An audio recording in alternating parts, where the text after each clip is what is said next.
Okay, so let's start. Sorry for the delay. Because we have a student who needs to go back to France. That's Celine. Celine, yes. She actually told us that she insisted that she needs to go back to France. Okay, so we're going to record this course with her all the way to the end of this semester. Okay. But I think I actually advised her to stay here. It's actually very safe here. But she wrote me the email to insist that she needs to go back. So she got the permission from both schools, on this school and also ESP. So that's, I respect her decision. Probably she's kind of homesick or something. But it's very safe to stay here, actually. Okay. Probably Taiwan is one of the safest place right now at this moment. Okay. But take good care of yourself. Okay.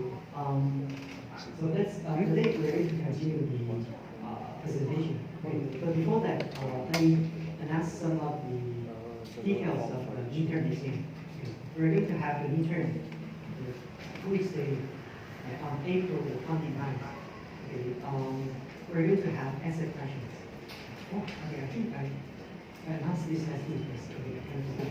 So I'm going to give you some conditions or scenarios in the essay questions, and then you're going to apply the concepts that you learned in class to give the solution to the scenarios. It's the format of the midterm. Should be easy, I think. If you absorb all the concepts that we discussed and introduced in class, it should be easy for you. What else? So we're going to have the midterm exam starting from the same time, or would you like to have the midterm exam a little bit later, maybe 9:30 or something?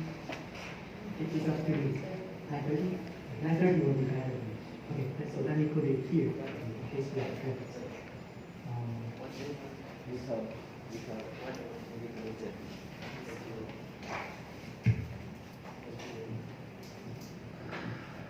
Midterm exam. So April 29th. Students stay, okay, starting from 9:30. All the way to 12. You can change it by 12.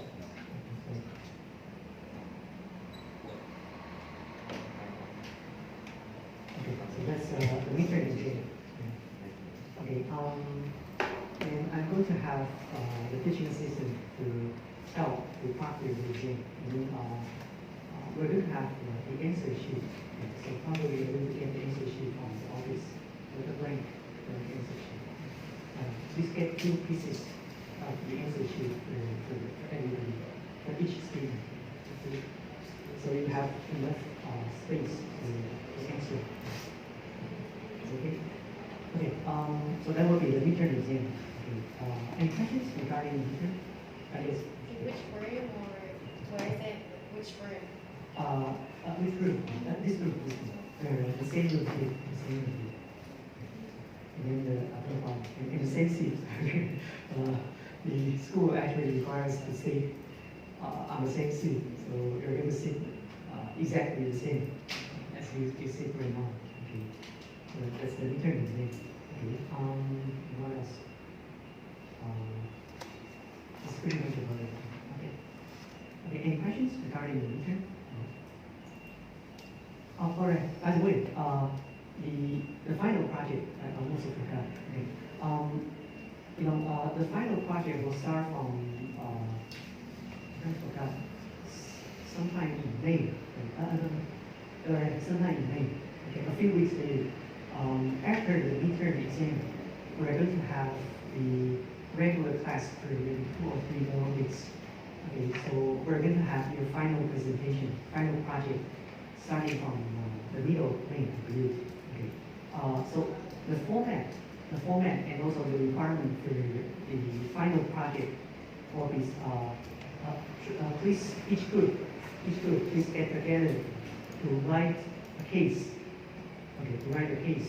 And the case will be similar to to the case we discussed today or the next week. We're going to have a few cases starting from today. And, we're going to have a case of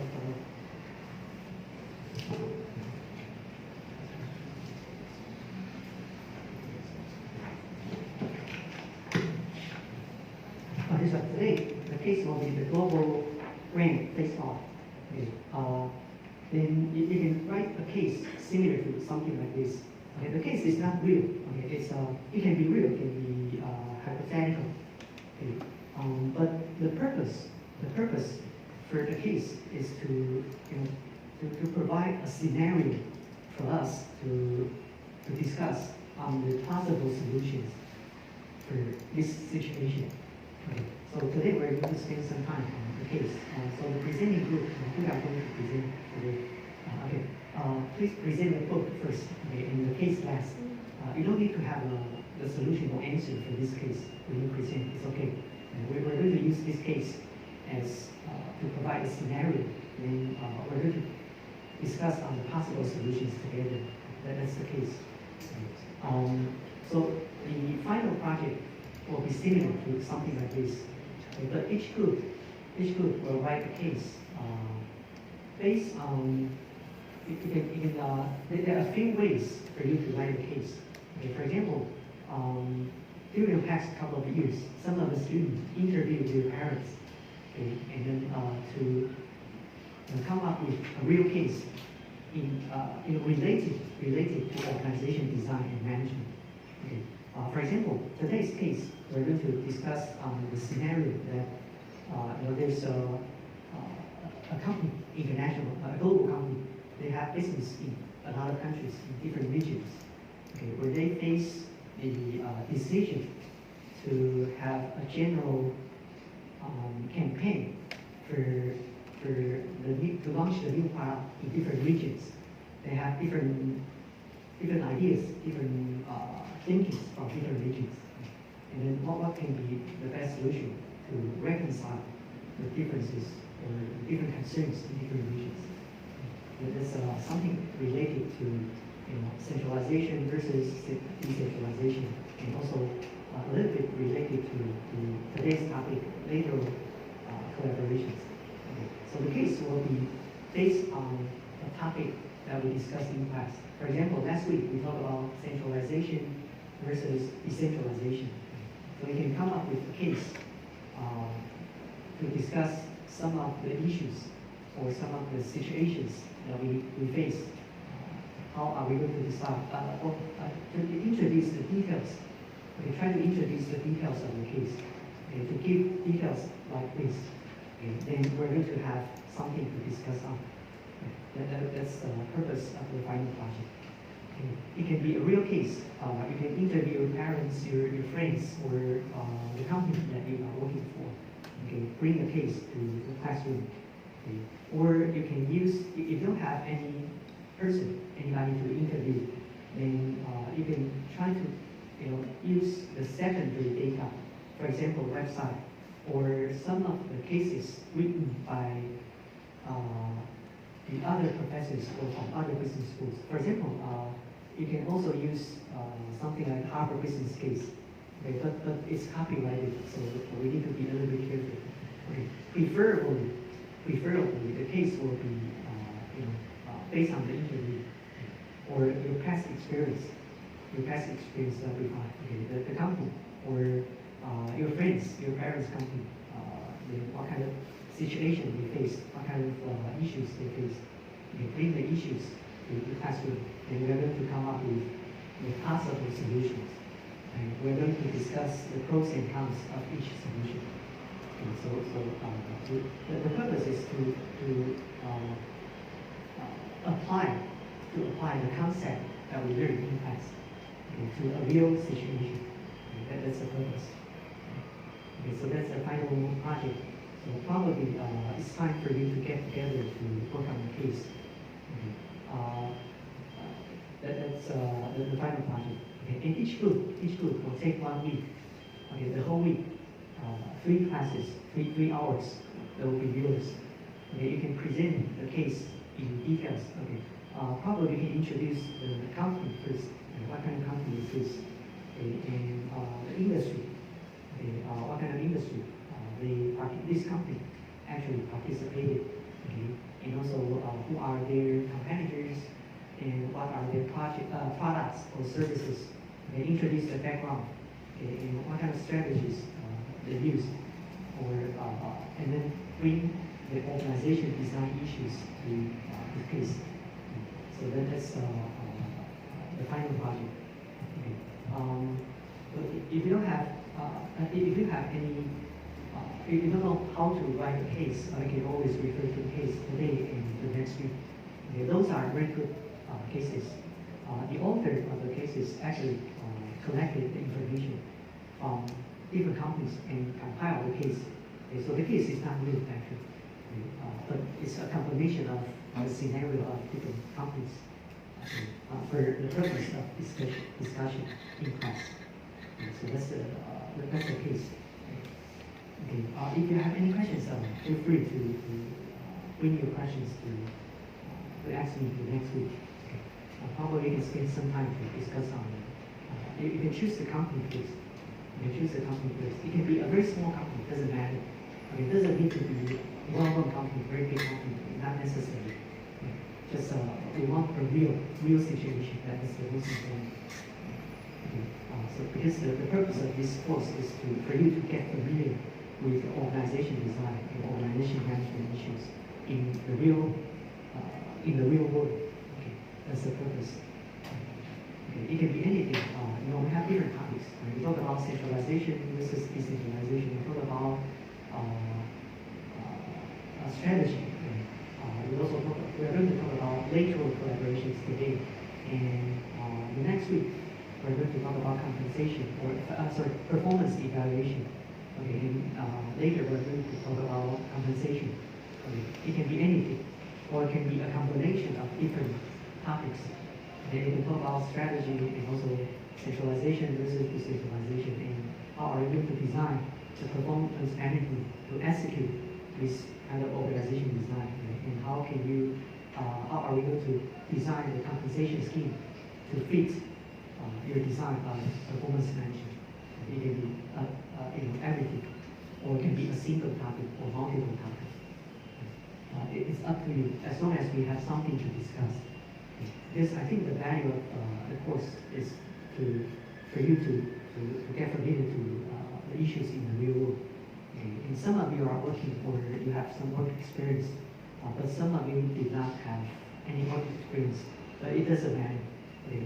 I hope that everybody will learn something in the real world.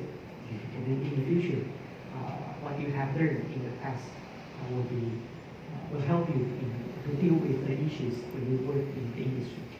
That's the purpose of the case.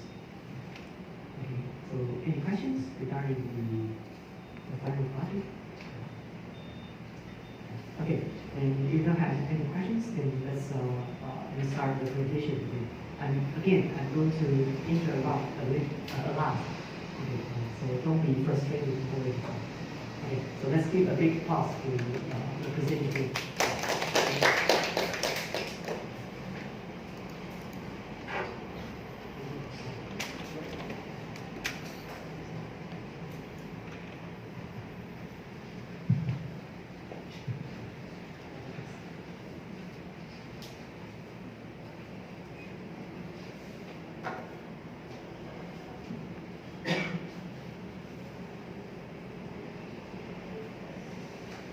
Dear friends, here the group, first group, proceeding to the fourth topic, organizational structure and the lateral coordination. And then there's our group members of Maria, and then Roy, and then Paul, and me. So we are going to present to you the three parts. Chapter 4, designing lateral decision authority, and then chapter 5, interactive networks, traffic flows, and then case study, the global brand face-off. So these are the group members. So far we have been discussing decision authority based on centralized and then decentralized. Now, sometimes the lateral decision also could be a problem. So lateral decision means equal in hierarchy. For example, manager to manager. If you mean diagonal means manager to the low level employees. So the lateral means the authority in equal hierarchy levels. For example, personal decision making, recruiting persons for the company should be with the divisional managers. Each division can have their own authority to recruit people, or should be with the separate HR, human resource management. Or should a divisional manager be in charge of his or her own divisional of the R&D department? For example, division, laptop division can have their own R&D department, or should it be with the outside the divisional authority, like separate R&D department? So these are the problems. Then the forms can have three formats. For example, first format is that the local managers decide for their own location. For example, there are three local managers, location 1, location 2, and location 3. They have different managers. They can decide their own divisions. Second scenario is the one local manager decide all the operating decisions. With a one local manager, then here there is operation 1, operation 2, operation 3. So one manager decides for all the operations. Third is ask the local managers to work as a team to decide operating decisions. So these are the, as a team, they are equally empowered, equally have the authority to decide. So they work as a team. For example, for the first scenario, we have to take the consideration of the distribution of knowledge and the cost of coordination and control. It's much better. For example, local managers, each location will have their local knowledge. They can attain the advantage, competitive advantage in their local scenario. For example, operating policies at various locations will not be coordinated. For example, each location they have divisional managers and then they decide. But it is very difficult to cooperate with the other operation locations. They have different, for example, in this location they have their own operations. And then second location they have their own operations. But it is very difficult to coordinate. That is the disadvantage. Advantage is they can use their local knowledge. Then second scenario, one local manager decides for each operation locations. But the advantage is economies of scale. By one person's decision can oversee the decision of other persons. He can just oversee whether all operations are done well or not. They can oversee. But the disadvantage is less utilization of other managers' local knowledge. He will not consider the local manager's knowledge because he has got his own knowledge and then he is trying to control them. So this is then here, if we go to the third scenario, it depends on. So what we are going to learn is how this team works for the better decision making.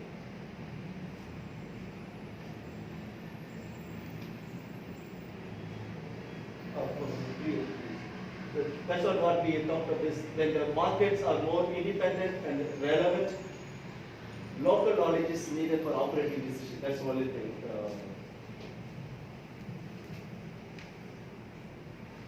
Then we have assigning decision authority to teams. The teams could be called like a committee or a task force. It comprises of few people, few individuals. The purpose is to manage activities. The members could be individuals from manufacturing unit, then marketing unit, and finance unit. Then another purpose to make products. At plant level, the production employees can have their own teams. Then third is to recommend some actions. The main focus of this, the purpose is three purposes. One is to manage activities, second one is to make products, and then third is to make recommend actions. The first two is permanent. If they create a committee or a task force, it's a permanent. When the third is to recommend actions, that committee is only for specific project. Once the work is over, it is dissolved. That committee is dissolved. Then what is the benefit of team decision making? One is improved use of disposed specific knowledge. If the team consists of scientist, engineer, and then salesperson, they can have their own shared knowledge from their own background. For example, this Hallmark, we can take, for example, the Hallmark. Hallmark is a company to make cards, greeting cards. Okay. In the beginning, they worked like functional, like art, design, production, and then marketing, like different areas of functions. But it was not very successful because it's a long process. So what they did is they converted it into team decision making. For example, one team will prepare Mother's Day, greeting card for Mother's Day. The another group will prepare for Valentine's Day, which means each Mother's Day group will design, they produce, they market their own things, which means it's very, very easy. So this company made it very successful. They think team decision making is more productive than the others do. Then we have employee buy-in benefit of team decision making. When employees take part in decision making, they support and actually implement the decisions. For example, usually the flow of decision is from the top to bottom. Whereas the team decision making, everybody shares the decision making. So they own their decision and they try to implement it. Because the decision is taking interest of the other employees too. So therefore, they will take it very seriously and then they will implement it because they are informed about the decision and they are confident about its value. And then it reduces fear and increases interest of the other employees too. So the employees tend to work hard because it is their decision. Let me interrupt a little bit here. This is a very good example of Hallmark. Originally, they used the functional structure, divided the departments into different functions, i.e. production, engineering. But in this case, they have a scientist, engineer, salesperson, etc. Different functions. Okay, but later they group the employees, members from different functions into each team. Okay, by product, they have a greeting card for Mother's Day, a greeting card for Valentine's Day, a greeting card for something. That's by product. So you can see that in this case, we kind of they have started to implement something like matrix. On one axis, we have functions. On the other axis, the other dimension, we have product. It's basically the beginning of a matrix organization design with function and product. So then later we're going to see something more like this. How are we going to facilitate the operation of something like a matrix? Okay, thank you. Let me close the door. This is a little bit floaty.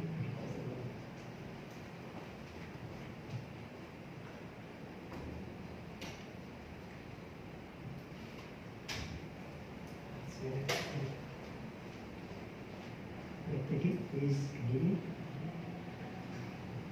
And we have the cost of team decision making. What we saw is the benefit, and now we see the cost of team decision making. Collective action problem. You know, there's a picture shows each team works different, and then the action is very, very slow. The one person they make it very, very slow. For example, it's slow. Example is Honda Motor Company. Because the Honda Motor Company, for the executives to make a decision, to come to a consensus, it took months after months it takes. So that is what in the textbook it's given, like an example, Honda Motor Company. Then it is also subject to manipulation and then political influence. Then it is not always efficient and rational. For example, the famous saying is, camel is a horse designed by a committee. So the picture it shows is very clear. So example, Asian corporations. Here they come out with worker empowered team. What they did is they created a worker empowered team, and everybody was so happy because they can be boss on their own. So what has happened is they created a team, and then that team is empowered to design their product, and then they can make a decision, they can hire and fire, and then they can regulate, discipline their own employees. So what happened is when the new employee came in, he underwent 13 interviews. because there is a team. Everybody starts interviewing the other. And then it's a real turmoil, and then the real problem is everybody tries to give correction to the low-level employees. Okay, you do this, you do this. So this is a difficult problem. They came up with this intern corporation. So sometimes it doesn't work, sometimes it works. But then this company came up with this open empowered team, but then it is not very successful. Then we have second problem is free rider problem. This picture is self-explanatory. Free rider problems. In a team, 3 will work or 4 will work, the one will always benefit from the others. So what would be done here is we should performance evaluation and then some reward policies so that we can avoid these free rider problems. Then what is the implication of this team decision making in the management? One is, okay, when does team decision making work best? It works best when the relevant knowledge is dispersed among individuals. Because many of us would agree, okay, team decision making is best rather than centralized or decentralized. This is like a team is best. But then it works best only when the relevant knowledge is dispersed from other individuals. Then free rider problem is controlled through performance evaluation and then reward policies. Then total quality management program always use this team decision making. If you say this is a quality team, it's always a team decision making is better. Then second is optimum team size. We have problem with the optimal team size. For example, larger team increases incentive to free ride and then reduce ability to take decision and work in coordination fashion. For example, the team is large, then we are encouraging one or two people for the free ride. They just remain idle, they don't produce, they don't show up their real potential. For example, Honda's meetings. That meeting, it so happened that there were some free riders that did not contribute anything for the meeting. They just come and then sit and then they go. They don't actively participate in the decision making. If they don't participate in decision making, they're not going to be very productive in the implementation. That is the thing. And then researchers suggest that 5 members per team is best. Or if it is sometimes if it is larger, 25 members is okay. But then we need to consider because this company, Monsanto, these incorporations have difficulty with this. But then they came up with one option, like a 2-person in a team. This team consists of research, R&D knowledge, and then commercial knowledge. They merged together. What they call is like a box buddies, 2-person in one team. So they call it like a box buddies. So it was really successful. In that 2 buddies team, one could be a scientist, one could be a marketing manager, another could be finance expert. So it could comprise of 3 levels of knowledge, which is really successful in this company. The decision-making process, we know this, we have seen the decision-making. Let me interrupt a little bit before we discuss decision-making process. Okay. So in this book, here you can see the examples here. The author of this book, they talk about team decision. They are talking about something like this. Let me give the details of this. Okay.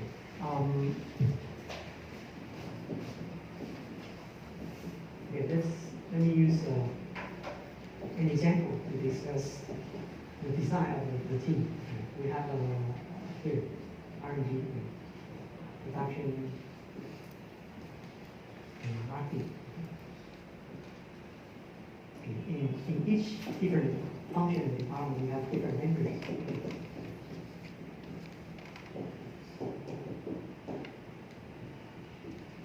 Okay, for example, something like this.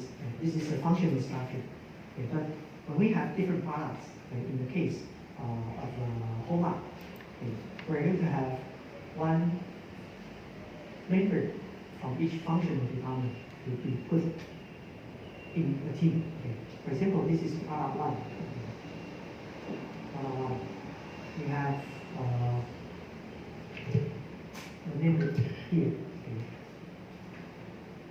Member here. Member here. Put them together in this team. Okay. This is product one. Okay. Product two. We have another member, each different functional structure. Put them together in product two team. It's something like this. But in this case, the design of the team is that we allow each team to make their own decision. Okay. So it's more like sometimes it's a task force. The task force means when we develop a new product, we put them together. But after we finish the product design, they are going to go back to their original functional department. Okay? This is the so-called task force, temporary structure. Okay? It's very often to be used in the task force design. But sometimes it's permanent. Okay? Permanently, we have the teams like this. But it's more often used in the task force design. But in this case, just keep in mind, in this book, they assume that each team members, they have the same decision authority. There's no clear leaders in this team. And so we put them together in a team. Probably the leader will be R&D manager or somewhere else. In this case, you can see that the author talks about free writing projects. Some people here may be lazy. Okay, he or she does not contribute to the team. But the other members are doing all the jobs. Okay. So the free writing problem may result from we don't have a very clear performance evaluation of each team member. It can happen. But later, in the next book, we're going to talk about a different design to resolve some issues. For example, like free rider problems, something like this. So we have some ways to resolve or to prevent from this kind of issues. Okay, later we're going to talk about the details. But here, just keep in mind that in this scenario, the authors of this book assumes that everybody in the team, they have equal decision authority. Okay. So we're going to encounter some problems like this. Okay, thank you. Please continue the decision-making process. So we are moving on to the decision making, how the process of decision making, how it flows. Currently it has got 4 stages, 4 steps. One is initiation, where we get a general welcome the proposals. Each one will try to propose their own ideas, plans. And then second is the ratification. Among the proposals, we select one options. And then third stage is implementation, then execute the selected decision. Fourth is monitor the measuring the performance of the decision makers and establish rewards. So we just invite the proposals and then we select one and then we implement it and then we just monitor whether it's properly implemented or not. This is a decision making process. In these 4 stages, we have 2 divisions. One is the decision management function and then decision control function. So first initiation and then implementation leads to decision management function.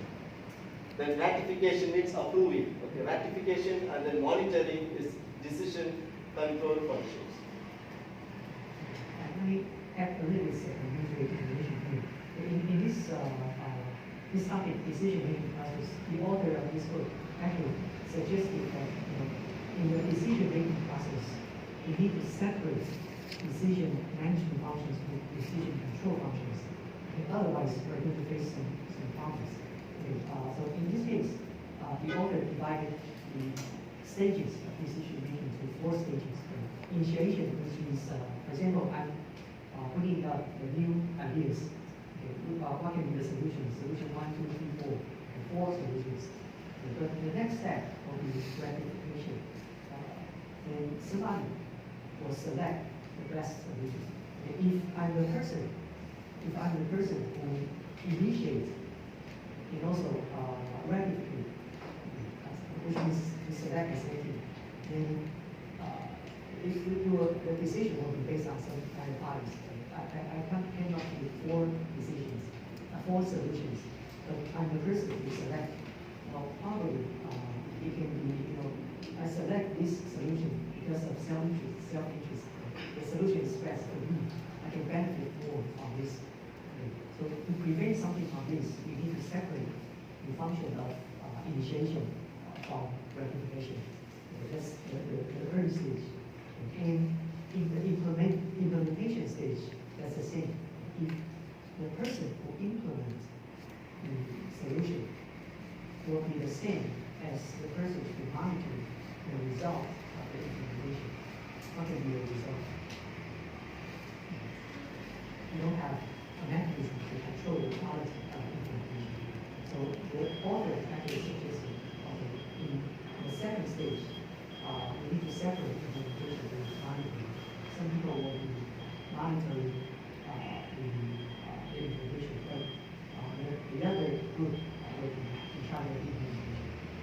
This is to assign the decision authority to different groups of people. But this is not the only solution. This is one of the possible solutions to overcome some of the issues in decision making. But if we have a very good performance management system, we can, if we put them together, we can definitely assume that, for example, implementation and monitoring, the result will be in charge with the same group of people. But if we design the management, the diagnostic, the KPI, the key performance indicator, for example, we assign that what kind of quality, what kind of results we expect from the implementation of the solution. If we define this well, then we're going to reduce some of the quality issues. So this is only one way to overcome some of the issues. But there are some other ways. If we design the performance measures very well, and we can avoid something that is mentioned here. But in a lot of scenarios, we separate the decision management functions from decision control functions. It is a good idea to avoid some of the issues. Please continue. Thank you, Professor. Professor just anticipated the explanations of it. Yes. That's good. Because granting an employee both decision management and decision control authority does not lead to value maximization. Because sometimes it leads to manipulation and then decision. That's what the professor was trying to say. The one person selects the option and then he approves it and then he implements it and monitors it. There's no the third party to evaluate whether it is really properly implemented or not, whether there is an influence of political influence or other influence or not. So this is a thing. So the author suggests we have the separation of decision management and decision control. So this is an example of any organization. Some, for example, the shareholders, the owners of the corporations or firm. So they have the final residual profits belongs to the shareholders. We know the remaining after paying every tax and then other things, the remaining profit is shared by the shareholders. Now we have below that we have board of directors. So the author suggests having a board of directors, it's really solved this issue, separating this decision management and decision control. So here board of directors will take care of this decision controlling. For example, ratification, they approve it and then they monitor it. And then below the board of directors we have CEO. So decision management taken care of by the CEOs. For example, initiation, they come up with some proposals and the board of directors select one and then he implements it and then they control, they just monitor whether the CEO has already implemented it or not. So this is separating these two, decision management and decision control. For example, in the there's also another, because this board of directors have this fiduciary responsibility. They have the trust because the whole shareholders trust on this board of directors. They should show their credibility because they trust the board of directors that they take a very good decision and they have the responsibility to the shareholders, which means they have to control the decision. They have to keep the decision control authority with the board of directors.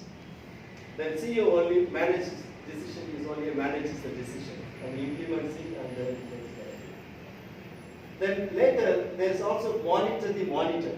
Sometimes if the board of directors are influenced by other things, sometimes one or two will be influenced in the board of directors. So how to monitor them, whether they are really doing it or not, or whether they perform their decision, contribution to the decision making is good or not. So they have to monitor the monitor. For example, large stockholders and then take over, especially some specialists will really monitor whether they really, the board of directors are really working with the interest of the other shareholders or not. So here there's a one case come to a sexual harassment. The problem, real problem is one company, in this company, the CEO, one of the employees, lady staff, came up with the issue, sexual harassment case against the CEO. But then this CEO has got 12% of shareholders. So he is a CEO and he's also a member of, because he has got the 12% of share of this company, he's also part of this board of directors. So they're supposed to, when the accusation comes against this CEO, they should supposed to employ the third party to investigate the issue. What happened? Because he's part of this board of directors, he assigned his own person to investigate among the board of directors, and they came up with in favor of this CEO.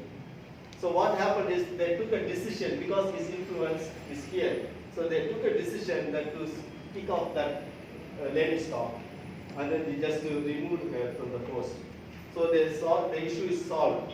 Yet what happened is the lady went to another lawyer, sued against the CEO, and then there was a lot of issues. So what the author is suggesting is we should separate these two so that we have a good organizational structure in the decision making. Because it's empowered decision management and decision control. So this doesn't work well. So author suggests we should separate these two. Then we have this empowerment and then influence cost. Empower means we always think that empower, okay, now the team, in any organization, there is a task force is formed, a committee is formed, so everybody is empowered to take a decision. Actually, it does not mean they can decide anything. So they have to go to the approval of the board of directors. They have to pass. But then usually in the common understanding is, or every employee is empowered to take a decision means with only limited, it's not full control of the whole organization. The second one is the influence cost. This influence cost is we have to be very, very careful in organization structure. Anybody can be influenced by the other persons. For example, in airline industry, they come up with this. People will not try to influence the other. For example, flight attendants, they cannot choose their flight route. They cannot choose. And then it goes by seniority. For example, I am an young person, just joined the company. I may look beautiful, I may look very smart, I can easily influence the other. But then how to stop this? So this decision, empowered means it's not like that. So which means the power is still with the higher level. So they decide, okay, you may be very smart, you may be very beautiful, you may be the new entrance to the company, yet we go by seniority. So the flight attendant's route is assigned by the seniority level. So this is how the influence cost, we need to be very careful with these two concepts. Empower does not mean he can take control of it, he has to get the approval of the board of directors. And the influence cost doesn't mean he can influence, we have to be very careful. Sometimes our decision making should not be influenced by these things. There's a possibility, only suggest there's a possibility that decision making could have this influence cost. Sometimes my decision will be influenced by, for example, like somebody and he proposes something new idea, then I try to buy it. So there could be a lot of influence cost also in the team. let me add a little bit information here. In the case is it's very good. It's well presented. Let me explain a little bit on the board of shareholders, board of directors, and CEO. Okay.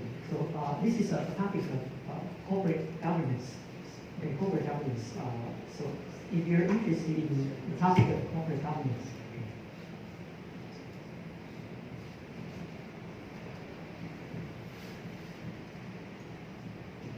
Okay, so when we talk about corporate governance, we're talking about the relationships here. Okay. In principle, for a company, especially a public listed company, okay, we have a lot of shares right, on the market. You can buy, for example, Google shares, Apple shares. They are public listed in the stock market. Okay, in this case, if you buy one share, okay, then you have become the shareholder. But if you have a lot of shares, then you're a major shareholder. Okay, but no matter what, if you own the share of this company, then you're a shareholder. But there are so many shareholders, right? Big or small. We have major shareholders, minor shareholders, big or small. Okay. But not all the shareholders will be able to participate in the management or decision in the company. So we have the so-called board of directors to represent the shareholders, to exercise their right to monitor the decision of CEO. Okay, so this is the modern corporation. Okay. Board of directors, they are representatives of shareholders. Okay. But how do we have board of directors? It depends. Okay. In some companies, big companies, if they have a lot of shares, probably they are going to have maybe 10 or 20 members in the board of directors. Okay. But smaller companies, they have maybe 5 or 6 or maybe 10. Okay. It depends. Okay. For example, in a company, we have 10 members in the board of directors, 10 directors. Okay. And one of them will be the chairman of the board of the directors, the leader of the board. Okay. But the other 9 will be directors. Okay. But how are we going to have the directors? Actually, it depends on how many shares you have. Okay. If you have like it's in proportion to the shares.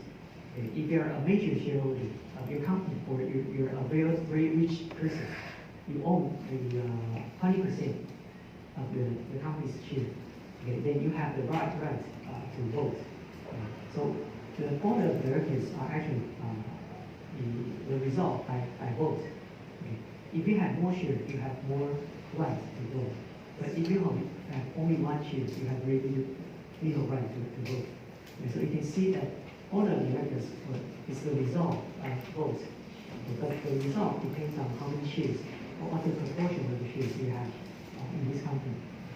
And the function of board of directors is to monitor CEO. And CEO, COO, CFO, and all the employees, they are professional managers. Okay, they are in charge of the daily operations of the company.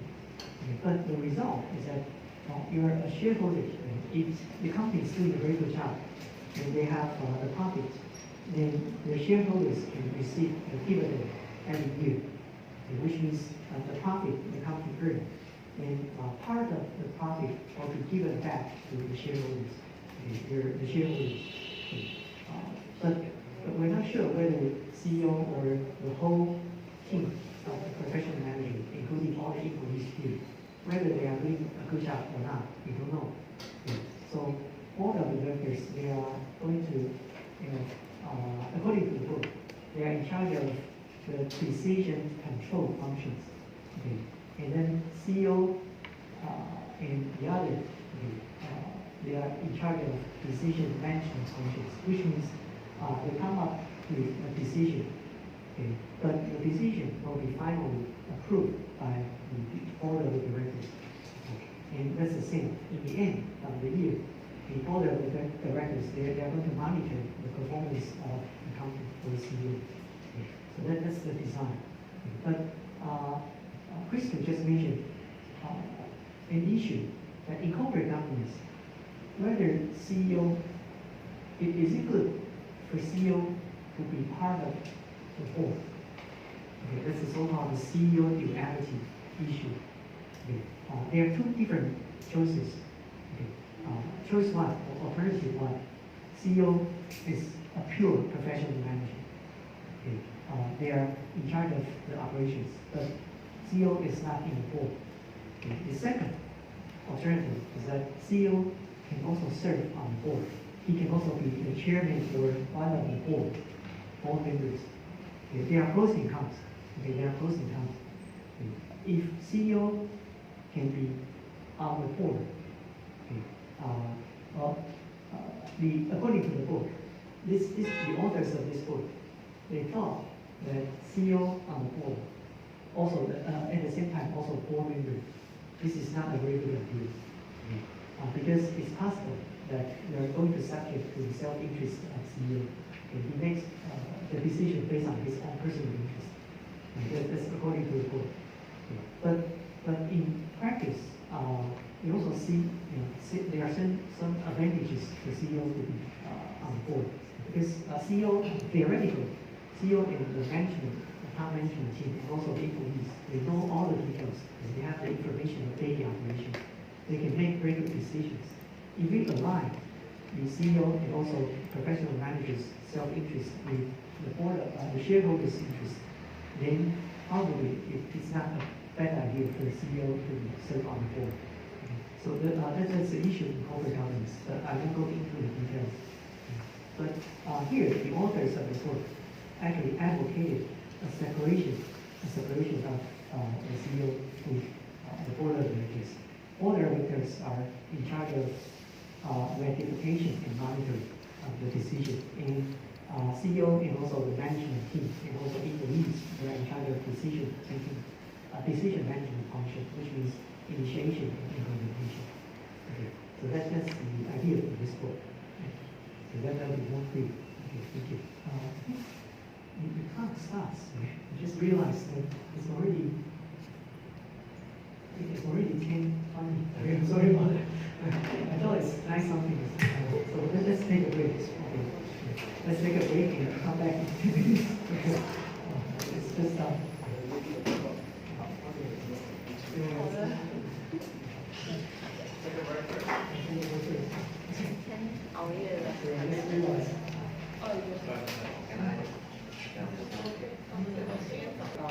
please, for different groups, please upload the PowerPoint file you presented to the control class system.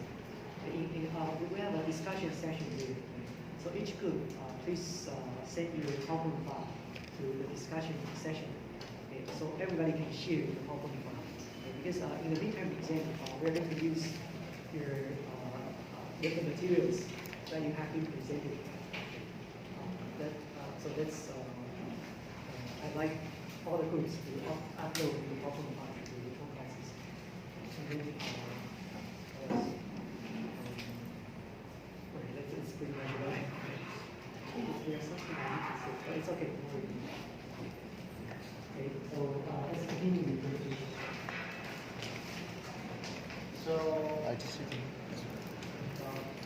now we are going to chapter 5, and now we're talking about the interactive network. And in chapter 3 and 4, we talk about how managers design organizations in much the same way, but architect design and building, such as we install energy in the network system through diagnostic, control, and incentive. So now we're going to look at the traffic flows, and we're focusing on like, does the structure facilitate or implement interaction? And second one is how are information and new ideas transmitted and shared? Is the level of creativity appropriate to the strategy that managers are attempting to implement? And to answer those questions, we introduced interactive networks as the third level of organization design. And these networks, which stimulate and promote influence patterns, reconcile the tension between the ladders and the rings discussed in chapter 1. And some economists believe that influence costs resource that individuals devote to influence organizational decisions to their benefit or benefits of their units are detrimental to effective organizational function. But some also argue that the opposite, which is that exerting influence or deciding others' opinion is not only healthy it's not only healthy, but it is also essential for an organization in which leader want or stimulate or action. So the point is in here that some economists believe in that it's and think that influence cost is going to ruin the organizational function. And as we can see here, the figure 5.1, there are 4 C's in unit structures, which is the first one is customer definition, critical performance variables, clear distinction, and commitment to others.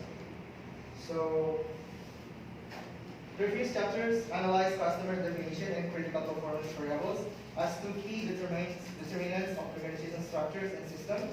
And now we turn to the third of the 4 C's, which is credit extension.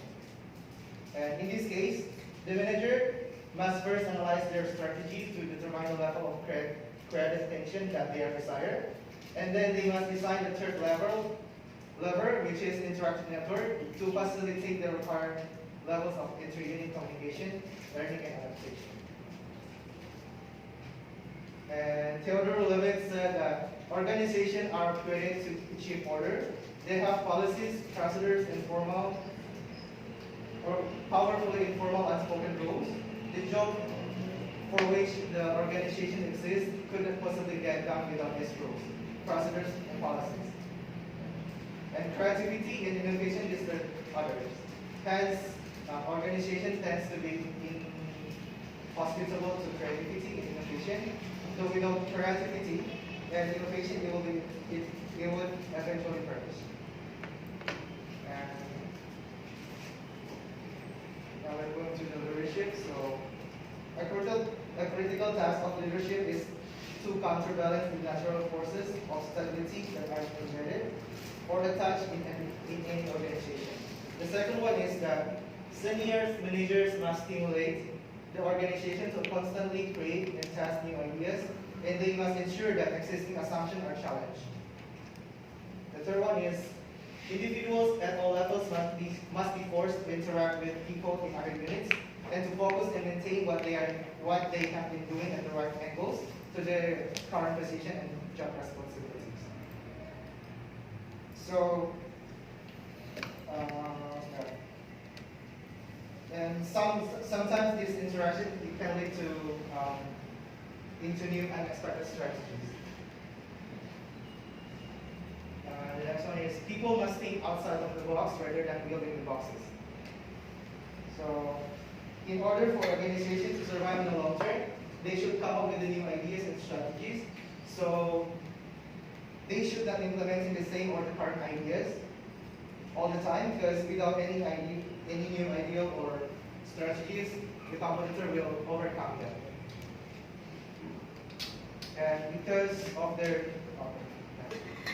insulting effect, the vertical ladders of accountability described in earlier chapters are often referred to pejoratively as silos, chimneys, or files. And why? Because in order to adapt and learn, an organization must allow and encourage manager to interact with these silos.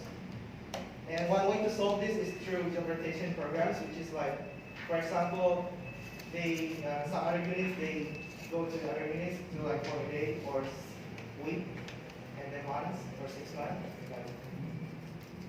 Job rotation. Okay, thank you. Let me interrupt a little bit here. Okay, the authors, and you may see that in this book and in some articles, a lot of authors use silos, okay, or chimney or stovepipes to describe something like this. Okay, why it is a silo? Okay. As we can see from the organization chart, a silo is something like this, okay, or a chimney. On top, we have, it's narrow on top, okay, and it's wider on the bottom. And so they use silos to describe each function of the department, okay, each department. They have their own objectives, their own professions, and their different mentalities, and different objectives, different roles and responsibilities. But if we the silo issue or the silo problem is that, for example, here, R&D, they focus on, they come up with very advanced technology, right, new materials to be used in the new laptops, for example. Okay, but however, production, their major concern is to, for example, to reduce cost. Okay? If you use very expensive material, the cost will be higher. Okay? Then you're going to suffer for the company. Okay? So you can see that the marketing, they have a different perspective. Okay? In terms of product design, for example, if we're going to design a new product, the R&D, for example, they insist to use the latest, very modern, very state-of-the-art new material to make the laptop lighter and more robust. But production, they thought, oh, this is not a very good idea. The cost will be very high. But marketing, they say, oh, this may not be important. For example, they concern about the exterior, or to make the new model more stylish, to make it more fashionable, something like that. So they have different concerns, different objectives. But if you stay in your own silo, you're going to be very narrow-minded. So that's the reason why we need to come up with something to facilitate the collaboration between different silos, across different silos, or across different functional departments. So silo is a very commonly used metaphor to describe something like this. It's a silo. Okay, that's the language that we see a lot in this book, and also in other magazines or articles or papers.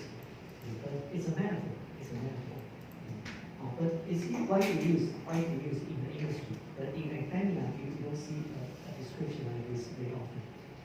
But in the industry, people use silos or chaining to describe this. Okay, so that's the background of this. Okay, thank you. Please continue.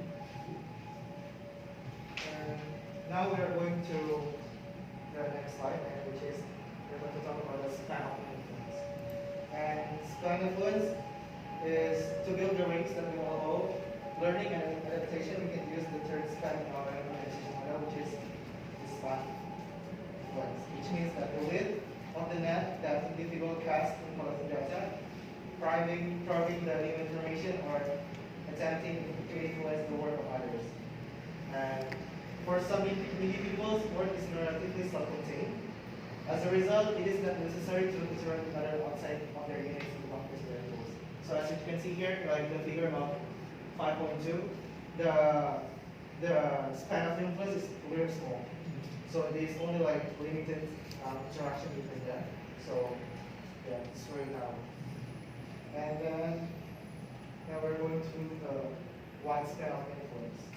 So this is a difference like before, because in here they have this wide span of influence. Like for example, the market facing units and other support units, they can interact with the operating core, which is they can like exchange ideas, something like that. So yeah. Let me add a little bit information here. The author of this book is trying to talk about the different situations of different organizations. In some organizations, if you don't, let me give some examples here that you really understand this. In some industries, for example, you don't need to develop new product very often. For example, in the furniture industry, you can sell the same thing for 20 years. In this case, it's similar to the previous one. Span of control will be, span of influence will be narrow. You don't need to have a lot of scenario to develop different products. Everybody will stay in their own job function, own functions, goals. But in certain industries, for example, in high-tech industries, you need to develop new products very often. For example, smartphone. You need to come up with a lot of new products very often, maybe every 6 months, or even every quarter. So we need to develop a new product very often. So we are going to have the next one. a lot of interactions across different functions. So this is the idea. In the cell phone or smartphone industry, we will be looking at this. But in the furniture industry, it will be the previous one. So this is another metaphor. But this is not easy to understand. you see a lot of arrows going this way. What is this about? The author is trying to talk about different scenarios where we have different degrees of interactions among different departments. Okay. But in this book, remember that the author of this book, when he talks about span of influence or interactions, he's talking about the interactions horizontally across different functions, and also vertically. Okay. This author is talking about both horizontally and also the interaction between the manager and the subordinates. Okay. He's talking about both. Okay. So just keep in mind when he talks about interactive network or interactions, he's talking about both vertical and also horizontal. Okay. And then so we see something like this in other areas. But whether to choose, like when managers want to apply wide or narrow influence, it is depends on the managers. So he decided to choose between the wide or narrow span of influence based on their strategies and customers' needs. However, if the manager wants to ensure that employees are not distracted from the narrowly defined job, they will set a span of influence and output.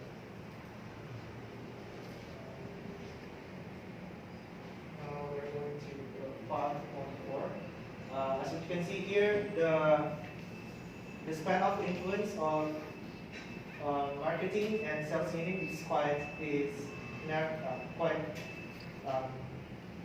wide. Yes, because it's on the right. The span of influence is to the right. And for the span of control and span of accountability is quite narrow. And in this figure, you can see that the manager doesn't have wide control over resources and responsibility for trade-off in their performance. However, senior manager has widened span of influence for the marketing and sales unit to spark ideas and stimulate the sharing of best practices across units.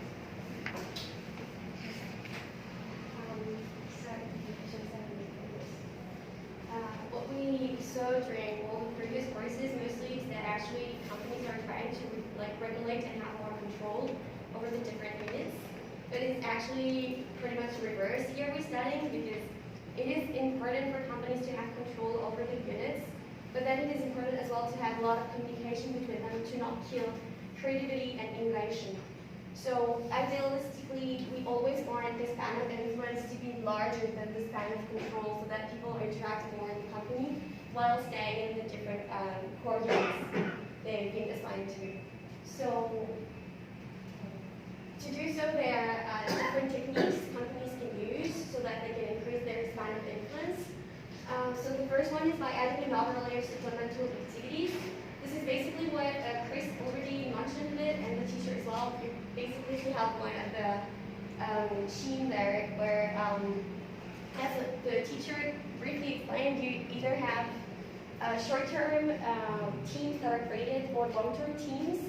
Mostly it's for short-term teams because, as he said, for companies that have very slow or few products to design and stuff like that, new things to produce, they can only meet once a month or once every 2 or 3 months to create a product. And actually cutting people from different function, product groups, or region. This is the core principle of these teams. Both market-facing and corporate creating, in order to have more diversity in the jobs and the ideas. And with that, create one team where they probably will meet for a week somewhere and discuss about ideas. So when it's short-term, it's called ad hoc test teams, and when it's long-term, it's permanent cross-unit teams. In both ways, you always have this type of organization where you have the team that is directed by a boss that is with them and in the project and that will supervise the daily discussions. And additionally to this, you will have what we call the champion. The champion will not be there with them to discuss, but they will be, he will be there to give more credit to what is done within the teams. And we'll be back in the company and just checks everything is okay and just have more predictability for this project. So overall, what we need with what we want from this teams created is to absorb knowledge from different divisions and then later to share it back when they come back to their divisions, share the knowledge back so that it's easier to implement all the decisions that have been taken in the different teams. Sorry, let me interrupt a little bit here. Okay, can you go back to this one? Okay, here, the champion is a concept that is a temporary role. Okay, for example, in this case, okay, let me use this as an example. When we have, we're going to develop different new product, product 1, product 2, product 3. Okay, but in the task force arrangement, okay, temporary task force arrangement, we're going to assign, for example, this person to be the product champion. He or she will be in charge of leading the product development team temporarily. But after we finish the new product development, this will be dismissed. Everybody will go back to the original functioning department. Okay, but product champion is only temporary. And in this case, product champion will be this person from marketing department. Okay, so the champion is a concept of a leader. Okay, but usually temporary. So that's the language you also use champion. Okay, thank you. Please continue. So we can see an example to the teamwork and how it works. The word company will need to conceive, develop, find a price, produce, and promote a new product. So to do so, they created a team, one person from marketing, design, finance, and manufacturing engineering. As a result of this experiment, they actually showed better results than if they were separately working on the topic for several reasons. Mostly because of better efficiency, because actually as they all worked into one team, it goes much faster for them to discuss all the problems that they should have discussed separately, each after the other. So it goes really faster, and it's also faster to implement because, as I think Chris mentioned as well before, when you are being one of the person that implemented the decision, then it's easier for you to implement the decision back in your division and to explain to the others why you chose this specific way of creating the product, because you know exactly the reasons why you chose it, so you can easily communicate with your team after all so that it's better implemented as well. So actually, with this method, we increase band of influence, and the ideas is now shared and explained to all 4 departments at once. Okay, so one other way of doing is by adding a stubborn boss. So to do so, there are also 2 ways of doing. The first one is the dotted line recorded. So actually, this works pretty much like this. You have 2 bosses, but they don't have the same level of authority and the same tasks. So there is the primary boss, or called the solid line. Accountability, so this boss is in charge of hiring, firing, setting goals, monitor performance, and allocate rewards. So this is very backwards to the daily activities. And the secondary boss is, so the dotted line is accountability. And this person is more on the long term and more here for you to consult. He provides inputs and goal settings and performance evaluation. So it's also used for training and career management. This is more long-term and on the daily basis manager. And actually, having this type of structure allows you to have different advantages, whether you want the primary, actually, if we go to the next slide, so maybe you can understand better. You can actually choose to put the solid line and the dotted line in different positions if you want. For instance, better control over standards and credit policies. So here we have a financial organization structure, and they actually decided to have a solid line between the core business corporate units and the accounting staff located in business units, like the small business units. So this is actually pretty logical in the firm that is for financial purposes, because finance is a lot about rules, regulations. Depending on the country, you have like specific rules, and it has like a strong need for control over these regulations. So for them, it makes a lot of sense to have more inputs from the CFO and the controller than from each business unit. But if you want to have more business unit communication between the managers, and for instance, you have different countries' regulations, and you're more internationalized, then maybe it makes more sense for you to have actually the reverse, which means like you have the solid line here, so that each business unit managers in different countries know better their regulations for each of the countries, and they don't need like to have this input from above, so that they can have like their mind on some other important situations that are not depending on every country. So you can actually choose to reverse if ever your business is more likely to have specific regulations for countries, or if it's very broad. But obviously, if you choose to have the control over each business unit, you have less control of the processes, like general processes, and you have more chances to have differences between each core units, so you have to handle that as well. And also, you have another way for the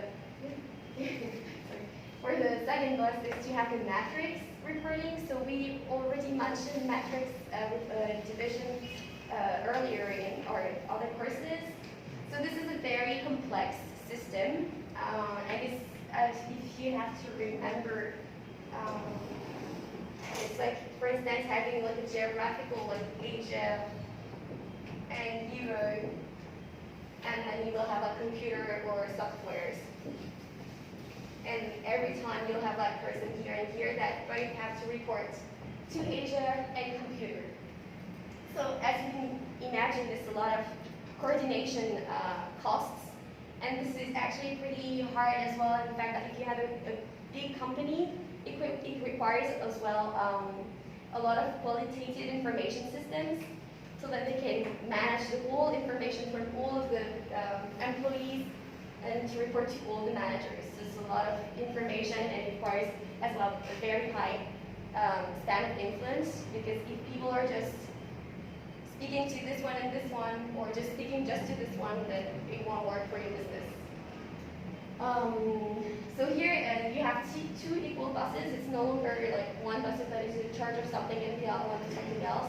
Both have the rule, like the right to give your goals, incentives, and objectives to reach.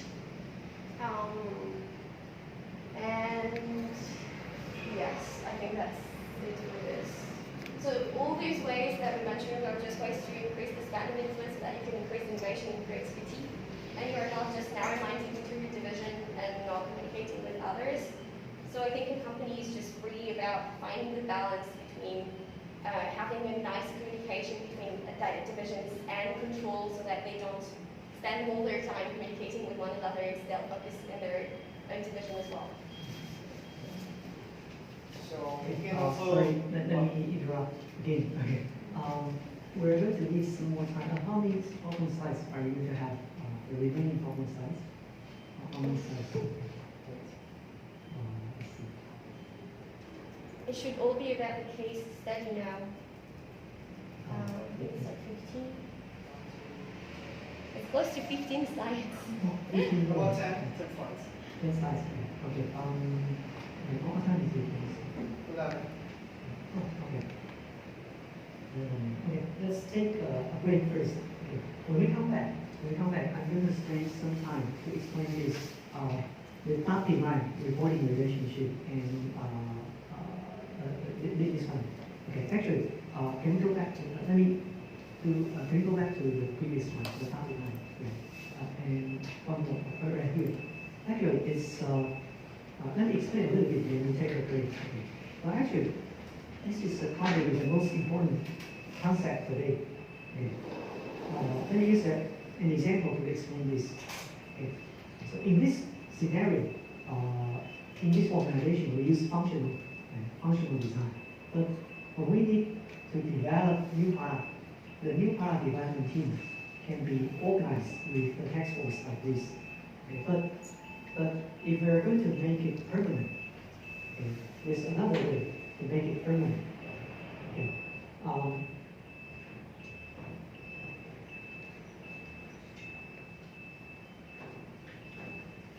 If we're going to make this new product development team permanent, then it's very likely that we're going to use this the so-called dotted line reporting relationship or dual reporting relationship. Okay. We can assign, for example,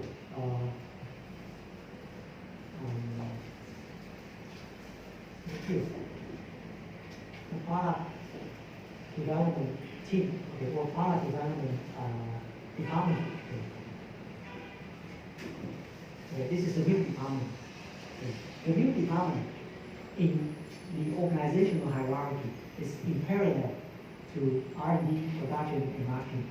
Okay. But in this team, we're going to have, for example, 3 members. Okay. Here, for example. Okay. And in this team, let's assume, okay, we have John, okay, we have Tony, okay, then we have Joe, for example. Okay, 3 persons here. Okay. And in this team, John is in charge of R&D. He's an R&D engineer. Okay, Tony is a production engineer. And Jill is a marketing specialist. Okay, they have different functional expertise. Okay, if this is the case, okay, we are going to have this team as a permanent team to develop new product. And then we are going to be in charge of developing new product, for the different new product again and again. But to ensure, okay, here, John will report to the product development department manager. Okay, his performance will be evaluated by the manager here.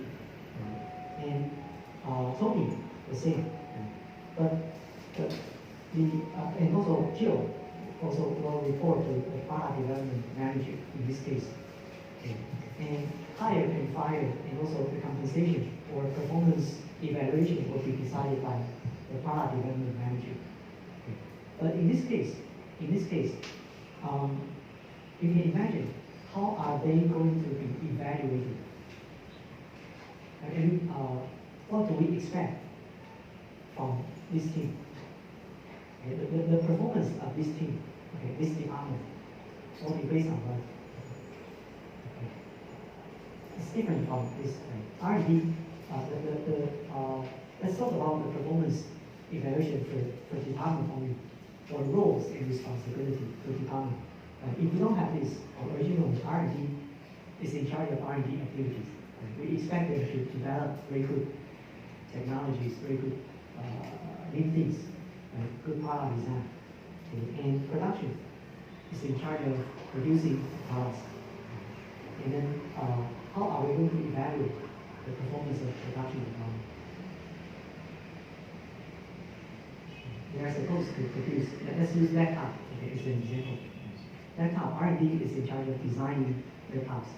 Okay. Production is in charge of producing laptops. Okay. And marketing, and let's put sales and marketing. Okay, sales and marketing. Okay. They are in charge of the sales activities, right, and marketing activities. Okay. Supposedly, let's assume this company produces laptops only. Okay. So before we have this, the R&D will be evaluated based on what kind of new technologies that they develop or new product they develop. Okay. In production, think about this. What do we expect from production?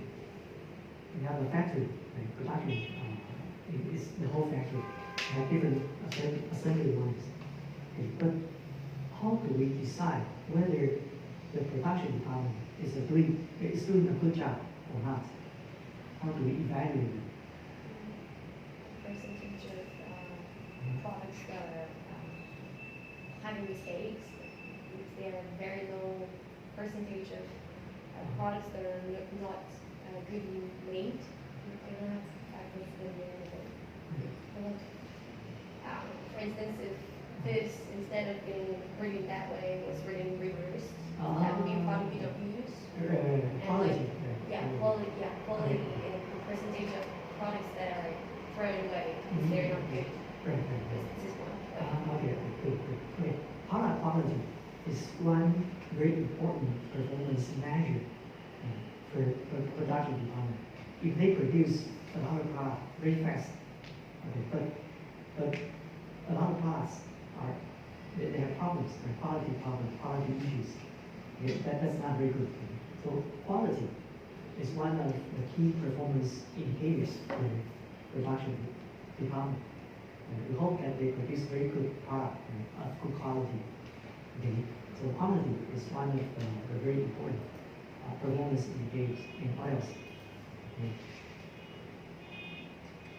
Quality, and if they produce very good product, a lot of product of good quality, okay, and what else do you expect from production? That's a good option. Yes. Quantity. Okay. Quantity. Okay. Good. So quantity. Yeah. For example, in one day, okay, for example, they can produce 10,000 pieces. That's we expect they produce within a short period of time. They produce a lot. That's our expectation. If, for example, today they produce 10,000 pieces, okay, and tomorrow, if they can produce 12,000 pieces, they are doing a better job. Within a fixed amount of time, they produce more. The quality remains the same. The quality remains the same. Then they are doing a good job. So we hope that production department will be very efficient. And within a fixed period of time, they will produce a lot, higher quantity. But we need to maintain the quality. Okay. So that's our expectation. Okay. And also, what are the most important aspects, other important aspects of production? Okay, quantity, right? Quantity. That's efficiency. How do we measure efficiency? Okay, we just talked about one of the possible measure for efficiency is that within a fixed period of time, we produce more. Okay, then efficiency is higher.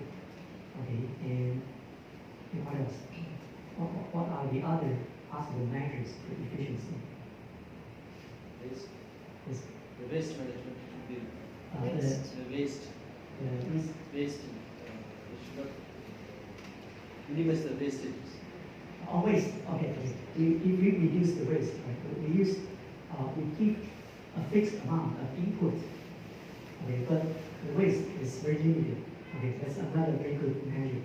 Right? We measure efficiency. We keep a lot of raw materials. Right? We use, for example, metals or plastics. We keep a fixed amount, and in the end, if they don't produce a lot of wastes, okay, they efficiently use the raw material. Okay, so that's very good. Okay, but if they did not carefully use the raw material, they produce a lot of wastes. Then that's not very good. Okay, that's a good one. Okay, and what else?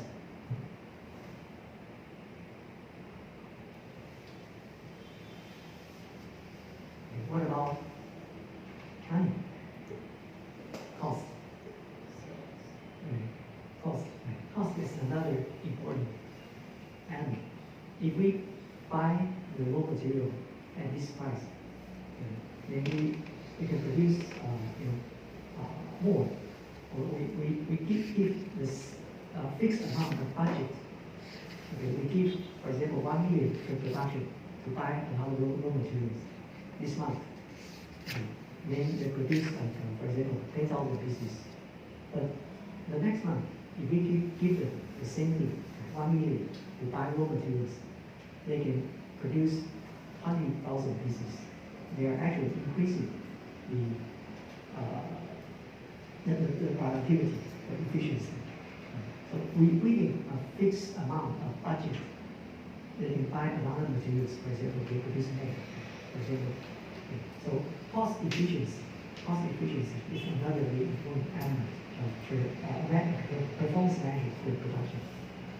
Okay. So this is we expect different departments to have different outputs, and marketing department. How do we measure the performance of marketing? We'll talk about sales. Okay, salesperson, it's easier. How do we measure the performance of salesperson? This is probably the easiest. If we have two salespersons, A and B, how do we decide who is doing a better job for sales?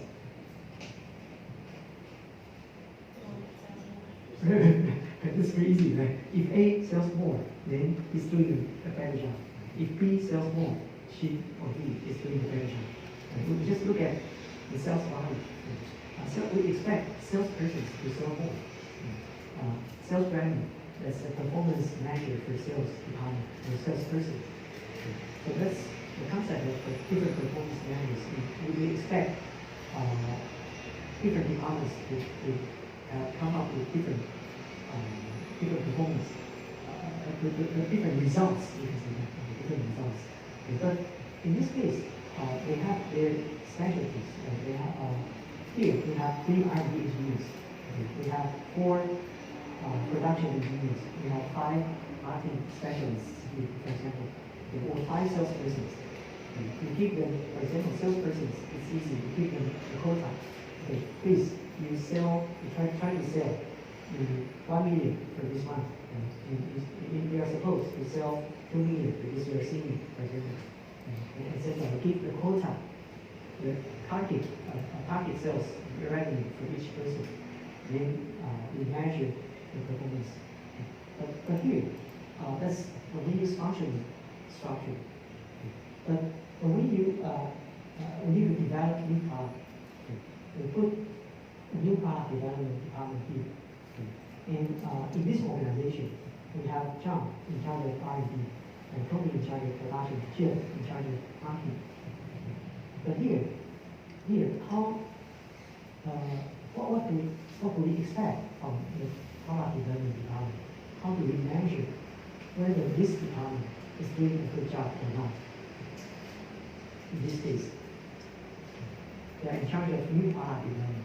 After they finish the new product development, they will be sent to the production to produce, and then it will be sent to the marketing and sales department to sell the product, and to market the product to the market.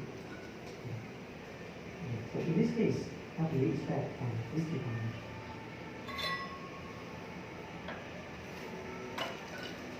Whether they are doing a good job or not, how do we decide?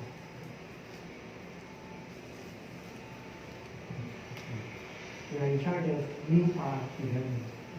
After they finish the new product development, it will be passed to the functional department.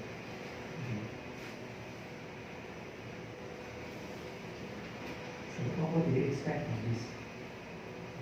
We expect them to do a very good job for new product development. But how do we measure their performance?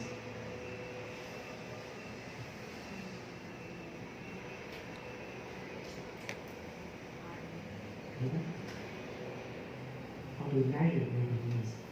Okay, they are doing a very good job in new product development, or they are doing a lousy job of new product development. How can we tell? How about product reviews? That's right. Product reviews. Okay, number of product produced. Okay, it can be one of the possible performance measures. If they produce 5 new products, develop 5 new products, okay, then this month, the next month, they develop 10 new products, for example. Okay. Theoretically, if you don't, everything else being equal, okay, the next month they're doing a better job. Okay. They produce more within a fixed amount of time. They develop more new products. Okay. But it won't be. This is one way to look at their performance. But if we only look at this number of new products developed, but we're not sure whether the new product developed will be successful. Okay. The new product can be launched to the market, but nobody is buying the new product.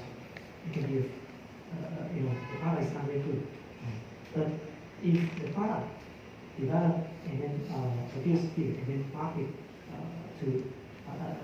sold to the market, and if it's very popular, if the new product actually helps the company to generate a lot of additional revenue, then it's a very good product, for example. And so their performance will be based on, for example, number of new product developed or the success of new product, for example. But however, when we use the success of new product to measure their performance, what can be the potential issues here? If we define success of new product as additional sales revenue in a specific period of time, if we define this, okay, then what can be the potential issue here? Okay, whether the new product sales will pick up or not, it's not totally in control of this department. They need the help, or they need to coordinate with production department and also marketing department, for example, and R&D department. For example, if they could design a very good product, but the sales department did not know, or marketing department, they don't know how to promote the product, then the product sales did not pick up. Well, it's not their fault. They develop a very good product, but it's their fault. So in this case, how are we going to ensure they are going to work together very well? And that's an issue. And production is the same. If we design a very good product, but they produce the product at high cost, then the product price will be very high. It's not very competitive on the market. With the same price, the competitors, they are offering a better product at the same price. And in the end, we found, that's the problem of the production department. They didn't control the cost. And the cost is too high. So our new product is not very competitive in the market. And if this is the case, we're going to, the responsibility is here. It's not their responsibility. So in this case, we need to have some way to facilitate the coordination between this department and the other functioning department. It's possible that there are several ways of doing that. Of course, we can change, or we can add the new performance indicators here. For example, production department, when you produce a new product, how many pieces we expect you to produce, and what kind of cost level. We can add new performance measures or performance indicators to different functional departments. We can do that.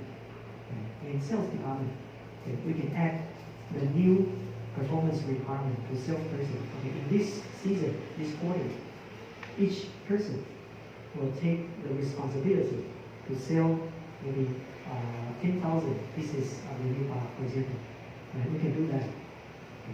That's one way to resolve and to facilitate the coordinations. But however, if there's another way of doing that, which means we can use the so-called the dotted line accountability, the dotted line reporting relationship. In this case, for example, here, and let's change this another example. In the product, we will change this to the product development team, product development department. And in this case, let me change the scenario a little bit here. We have three members here. The same name, John, and Tony, and Jill. John is in charge of, for example, let's use an example. Assume that we have three different product lines here. One product line is that product. Another product line, Tony, is in charge of smartphone. Jill. Jill is in charge of software. Okay. In this company, we have three different product lines. Okay. And John, Tony, and Jill, they are the product manager of each product. Okay. John is in charge of laptop. Okay. Tony is in charge of smartphone. Okay. Jill is in charge of software. Okay. They are the product manager of laptop, smartphone, and software respectively. Okay. If this is the case, the product development department or product department, they are in charge of the product development, product specialty. Okay. And then how do we evaluate the performance of John and Tony and Jill? In this case. Okay. We expect John to develop or to lead the development of laptop. Right? He's in charge of laptop. Okay, so his performance will depend on how well the laptop product is sold on the market, or the success of laptop product. Right? It depends on how we define success. It can be market share, it can be product sales, it can be product awareness, for example. Okay, we can have different measures performance measures to decide whether John is doing a good job. But it's very clear that he is in charge of laptop only. Okay, and in this case, Tony is the product manager for smartphone. Okay, and how are we to measure Tony's success? It's very simple. Depending on how successful the smartphone product is for this company. Okay, and that's the same for Jill software. So in this case, we can imagine that John is in charge of laptop, but the development, R&D, the production, and the marketing of laptop, John is not doing this. But instead, the R&D department, production department, and marketing department, they are going to do the R&D, production, and marketing for the laptop. And that's the same, smartphone. Tony is not in charge of R&D, production, and marketing for smartphone, but he needs to coordinate with his colleague on the functional department. And in this case, Jill is the same. She's in charge of software. Okay. So there must be somebody here. Okay. For example, John talked to the R&D manager to assign a colleague here to be in charge of laptop production. And here, in charge of laptop R&D activities. And a member here will be in charge of the production for laptop. And here, this person is in charge of the marketing sales activities for laptop. Okay, but another team member here will be in charge of smartphone. And here, another person in charge of smartphone. That's the same. And software is the same. So in this case, you can see it's a little bit complicated. So how are we going to ensure that John will coordinate with the team members from different departments to make it successful? This is a little bit hard. Okay. But in reality, this is this happens very often. Okay. So then, in this case, we can use this principle, the so-called dotted line reporting relationship. Okay. How are we going to facilitate that John will be very successful in laptop development? For example, if we use this, okay, his primary boss will be here, right, still. Okay. And this the same, right? Their primary boss will be R&D manager, production manager, and marketing manager. Okay. But let's assume here, this member, and this member is in charge of laptop. Okay. And we have let me use that for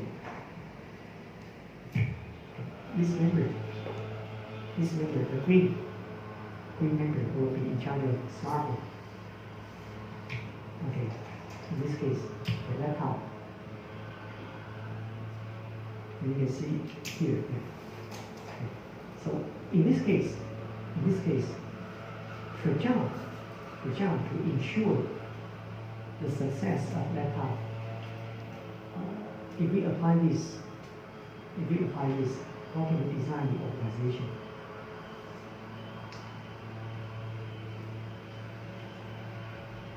Here, okay, let's look at this person. Okay. Let's assume this is, for example, it's Jack. Okay. Jack is the R&D engineer for laptop.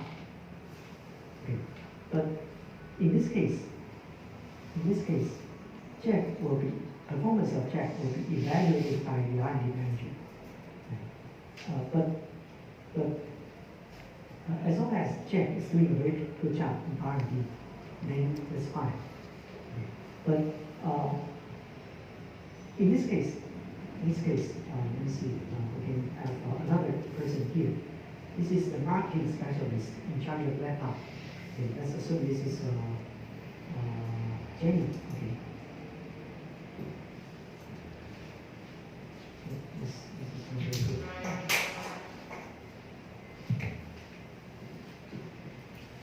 Okay, this is Jenny.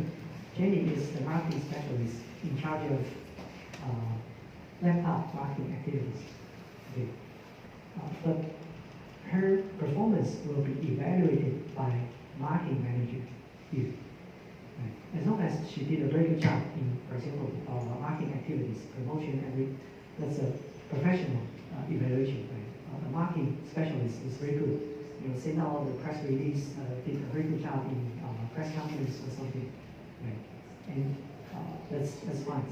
But we're not sure whether Jenny will put the efforts to support the laptop activity. But in this case, if we are going to ensure that the laptop product will be successful, we can introduce a so-called dotted line reporting relationship. Okay, how are we going to do that? Okay. We can move, for example, here, assign John as the product manager. Right? In this case, he's the product manager for the laptop. Okay. But here, Jenny, the primary boss, Jenny will have two bosses. The primary boss will be here. Okay, this is the solid line reporting relationship. Okay, this is the primary boss, okay, the marketing manager. But Jenny will have a secondary boss.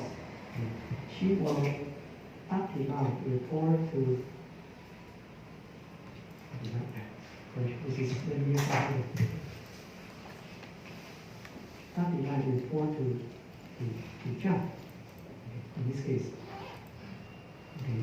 So in this case, Jenny will have two bosses. The primary boss will be sales marketing manager.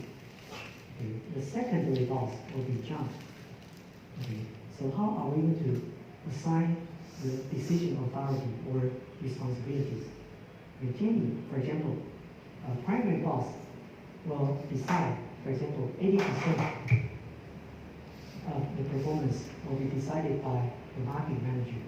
But here, John will decide the other 20% of the performance of Jenny. So with this is the secondary boss.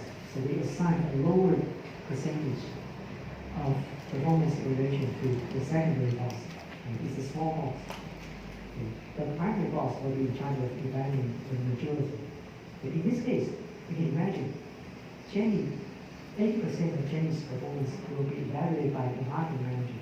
So it will depend on how well she's doing the marketing job, right, in terms of marketing function. But the 20% will be the product success of laptops. Then we can, with this design, we are going to ensure that Jenny will put some efforts to support the laptop. So that's the same. And for this person, you can also assign a dotted line reporting relationship here. Okay. And the primary boss will be here. he's in charge of the 70% of the performance of this person.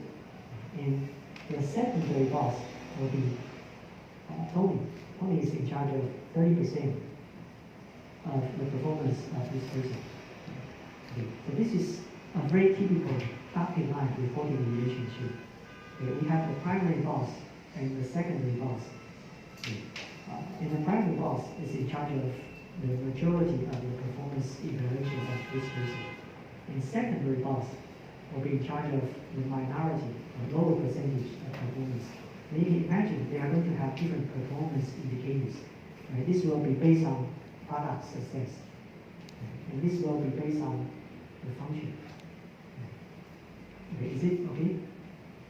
And actually, in a broader sense, this is already a matrix. Right? We have the matrix between product and function. Right? It's a matrix between product and function. On this side, we have function. On this side, we have product. And this is already a matrix. It's a broadly defined matrix organization. If we define matrix in a broader sense, this is already a matrix. But when we have equal, for example, both the product and the function, the boss are the same, 50-50%. That's the traditional matrix. But we're going to come back later to give some more examples of this to explain. You are going to understand. Okay. Matrix, this is already a matrix. Okay. This is already a matrix. And this is a matrix between function and product. Let's take a break, and then when we come back, I'm going to give more examples. We'll talk about, for example, the matrix between function and region, or some other scenarios. You are going to understand. It's okay so far? Okay, let's take a break. I'm sorry. Okay. See you now. Sorry. Or a short break. Okay. Maybe 5 minutes. Okay. And then we're going to come back and finish this.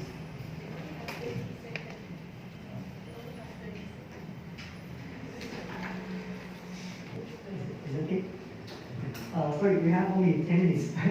I lose track of the time. I'm very sorry about that. But so we're going to finish the examples first. Okay, then you're going to understand the dotted line reporting relationship. And quickly, I'm going to introduce the case. The case is something like this. Okay, so in this case, let me use another example. Okay, in this case, this company use regional organization design. Right? They divide the departments. The first departmentization will be based on geographic regions. We have Asia Pacific, we have Europe and America. And aside from the regional divisions or regional BUs, we have the corporate marketing here and corporate R&D. Okay, supposedly this is the organization design of the company. Okay, but here, under Asia Pacific, we have different functions. R&D in Asia Pacific, production in Asia Pacific, marketing in Asia Pacific. And that's the same for European BU and also American BU. We have R&D, production, and marketing, that's the same. In this case, we know that the functional department under each region will be in charge of the functional activities in that region only. But however, in the division of labor of corporate marketing, we talk about this. Normally we give the corporate marketing the responsibility for something related to the corporate, the whole company. For example, corporate image. Corporate image, for example, they are in charge of corporate image. And then the marketing department here, they are in charge of local marketing, right, in this case. But however, if we would like to ensure that in each specific region, the marketing department also pays some attention to corporate image, if this is the case, then what can we do? There are two possible ways. The first, to assign the additional performance measures.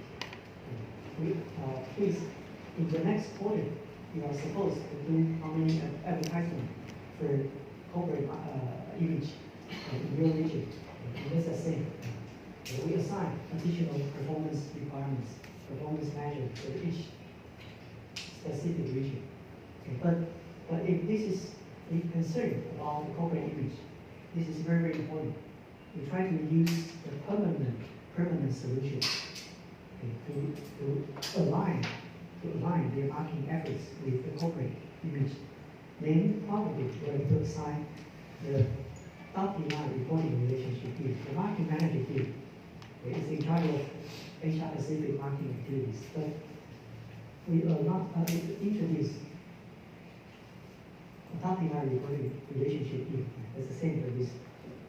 Okay. So for this marketing manager, he is in charge of the Asia Pacific marketing, maybe like 80% of the performance will be decided by the president or the general manager of Asia Pacific.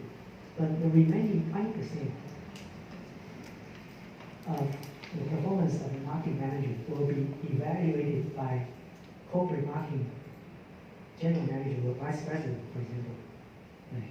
So with this, we can make sure that this person, this marketing manager, is doing a very good job for their region. But on the other hand, we can also ensure that they also make some efforts to promote corporate image in their specific region. Right. So this is another application of the top-to-line reporting relationship. We use dual, this is a so-called dual reporting relationship to ensure they pay attention to this region and also function. Okay, let me use another example. Okay. If we change this, to product, okay. We have laptop, we have smartphone. We have software, okay, in this case. Then we have a corporate marketing here. Okay. Then in this case, the marketing manager is in charge of marketing for laptop only. Right. And this marketing manager is in charge of marketing activities for smartphone only. Right. And but they are not supposed to take care of corporate marketing. In this case, if we introduce dotted-line reporting relationship, it's possible, but we don't see a need, a very high need to align the laptop, the product image with corporate marketing. If we see a very high need of doing that, for example, then we can introduce the dotted-line reporting relationship again, right, to align the marketing activities for different products with the corporate image, for example. Okay, but normally this may not be necessary. But here, probably it will be more necessary. For example, here, R&D. The R&D manager is in charge of the R&D activities for these. Right here. Sorry. The R&D manager is in charge of laptop R&D. R&D manager is in charge of smartphone R&D and software R&D. Okay, but corporate R&D here. Okay, let's assume corporate R&D is in charge of basic research. Basic research. That's, for example, new material for tomorrow. Basic research. But after they finish developing a new technology, the new method, which is lighter, which is more robust. Okay, it's a very good new material. But we want to make sure that the R&D results they produce will be rolled out to different products. And of course, we can assign different R&D managers with a new or additional performance indicator. Like you have to learn the new technologies here, right? Because it takes time for them to learn. Okay, you need to lead R&D team to learn the new things. Okay, we can add the new performance indicator to the course. But if we constantly need the R&D team in different products be used to learn the new things, then probably we're going to introduce an optimized reporting relationship here. And then we report to the corporate R&D vice president, for example. And in this case, the majority of performance of R&D manager will be decided by the president of laptop division, for example. 90% will be decided by the primary boss here. And 10% will be evaluated by corporate R&D. And you can imagine, from 10%, the corporate R&D vice president will require this department to learn the new things and how fast or how well they can learn to apply the new material to the laptop, to the smartphone. But here, software, we don't need that, so we can introduce this. That's another example. Okay. So the dotted line reporting relationship is widely used in a lot of scenarios, especially in a multinational company. And you can imagine this way, in this organization design, we use product. Okay. In the previous one, let's go back to the previous one, region. Okay. If we use region one structure, we have APAC, Asia Pacific, EU, European, and America. Okay. In this case, if we have multiple products, the second layer may be product. Under APAC, we have laptop, we have smartphone, we have software, and under each product, we have function. And that's the same. So for a multinational enterprise, it's very common. We operate in so many regions, and we have so many product or product lines. So it will be like 3 dimensions. And the first dimension is region. The second dimension is product. The third dimension will be function. So how are we going to implement? That's the case of P&G. Okay. In the end of this semester, the final exam will be based on P&G case. Okay, P&G, the case is, let me quickly introduce the case. Okay. The P&G case is a very good case. It's about the evolution of organization design of P&G. Okay. In the beginning, P&G used function structure. Okay. Very simple. Most of the small business, small organizations, they start with the function structure. R&D, production, marketing. Okay. P&G also started with the functional design first. Okay. And then after a couple of years, they found, oh, there are some issues. They changed their organization design from function to product. They have soap, for example, detergent, they have soap, right? They have shampoo, for example.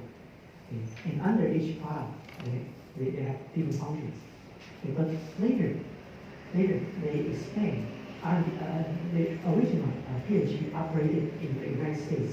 They are American-based. Okay. But when they internationalize, they expand their geographic coverage to Europe. Okay. Then they set up a European operation first. Okay. But the European operation, the structure is different from the US.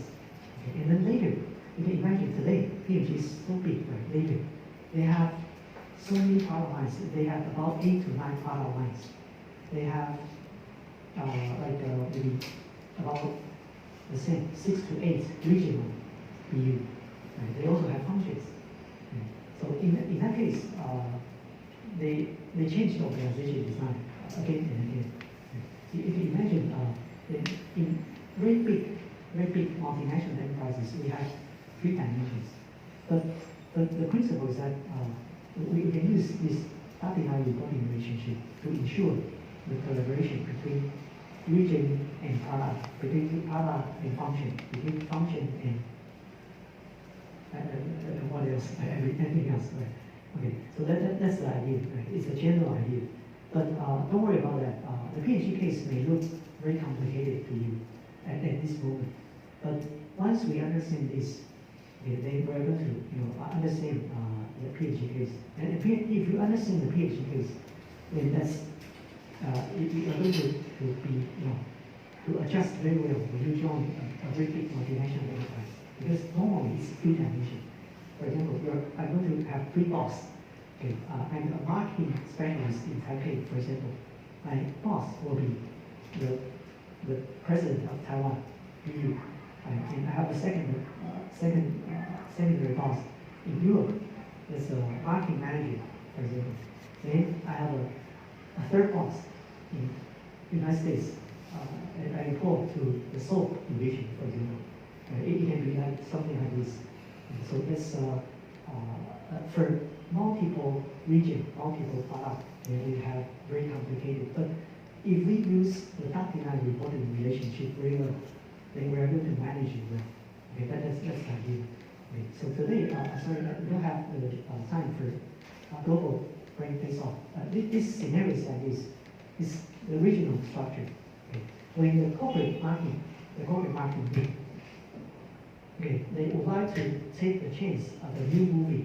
There's a new movie going on. Okay, but they would like to buy or sponsor the new movie to promote the new product to be launched in different regions. But in the case, in different regions, they have different thinking. Some of the regions, they thought the new movie will help them to promote the new product in their region. But some of the regions, the marketing manager here in different regions, they have different thinking. Some of them resist. Okay, because the corporate market requires them to sponsor some money, to put the money together to sponsor the new movie. Okay, but they have different thinkings. Okay, so that's the scenario of this case. Okay, so let's we don't have time for a very detailed discussion, but you can see that something like this will happen every day in a multinational enterprise like this. Okay, so because of the time limitation, we need to stop today. I'm really sorry, I didn't see that the clock stops. But next week, when we come back, we're going to continue the topic. Okay, and then 2 weeks later, we're going to have a new presentation. Okay, any questions so far? I think that's clear. Talking about recording relationship can be applied in a lot of scenarios. Okay, that's the most important concept for today. Okay, any questions? Any questions? No? Okay, good. And thank you very much. I'll see you next week.